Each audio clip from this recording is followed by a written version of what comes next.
పర్యాటక శోభను మరింత పెంపొందించే దిశగా మెదక్ జిల్లా యంత్రాంగం పటిష్ట చర్యలు చేపడుతోంది. పర్యాటక వారోత్సవాల సందర్భంగా శుక్రవారం ఉదయం మెదక్ దాయర ప్రాంతంలోని పురాతన బావి, దేవాలయాలను జిల్లా కలెక్టర్ ప్రతిమా సింగ్ సందర్శించారు. ఈ కార్యక్రమంలో అదనపు collector Nagesh, municipal chairman Radhika Bhupathiraju, vice chairman Donthi Naresh Goud, RDO Ramadevi, municipal commissioner Srinivasa Reddy, యువజన క్రీడల శాఖ అధికారులు, వ్యాయామ ఉపాధ్యాయులు, యువత, ప్రజాప్రతినిధులు మరియు గ్రామస్తులు పాల్గొన్నారు. పురాతన కట్టడాల పరిసరాల్లో ప్రత్యేక పారిశుద్ధ్య కార్యక్రమాలు నిర్వహించిన అధికారులు పర్యాటక ప్రాంతాల అభివృద్ధిపై సమీక్ష నిర్వహించారు. ఈ సందర్భంగా మాట్లాడిన కలెక్టర్ ప్రతిమా సింగ్, మెదక్ జిల్లాలోని పర్యాటక ప్రాంతాలను ఆకర్షణీయంగా తీర్చిదిద్దేందుకు ప్రత్యేక పారిశుద్ధ్య కార్యక్రమాలతో పాటు మౌలిక వసతుల కల్పనపై దృష్టి సారిస్తున్నామని తెలిపారు. పర్యాటక మరియు పురావస్తు శాఖల సమన్వయంతో పర్యాటక ప్రాంతాలకు తుది రూపు తీసుకువచ్చేలా పటిష్ట చర్యలు చేపడతామని కలెక్టర్ స్పష్టం చేశారు.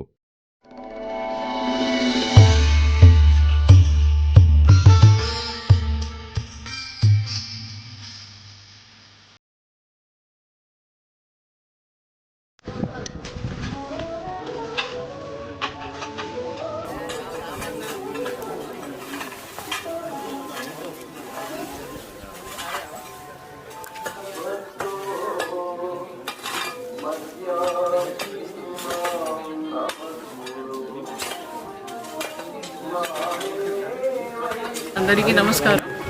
ఈరోజు మనకి 99 డేస్ యాక్షన్ ప్లాన్లో భాగంగా మా మెదక్ టౌన్లో ఉన్న స్వామి బావి, ఇది దాయరాలో ఉంది, ఇది విజిట్ చేయడం జరిగింది.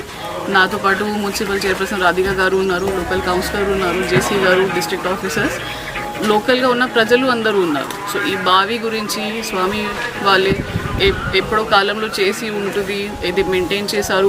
వాళ్ళే లోకల్గా కూడా ఇనిషియేటివ్ తీసుకొని కొద్దిగా రెగ్యులర్గా శానిటేషన్ డ్రైవ్ చేస్తున్నారు. కానీ ఇప్పుడున్న పరిస్థితి చూసుకుంటే ఈ టైంకి మనకి దాంట్లో నీళ్లు కూడా లేదు, కొద్దిగా మెయింటెనెన్స్ చేయాల్సిన ఉంది.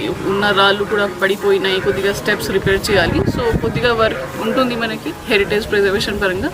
దానికి మనం ప్రపోజల్ పంపిస్తాం, ఖచ్చితంగా చూసుకుంటాం. లోకల్ ప్రజల తరఫు నుంచి మాకు ఇదే ప్రామిస్ చేయడం జరిగింది కి మనం శానిటేషన్ గురించి కానీ దీనికి కాపాడుకోవడానికి చూసుకుంటాం ఖచ్చితంగా. సో ఫండ్స్ గురించి మనం డిస్ట్రిక్ట్ లెవెల్ తరఫు నుంచి మొబిలైజ్ చేసి దీనికి త్వరలోనే రిపేర్ కూడా స్టార్ట్ చేస్తాం.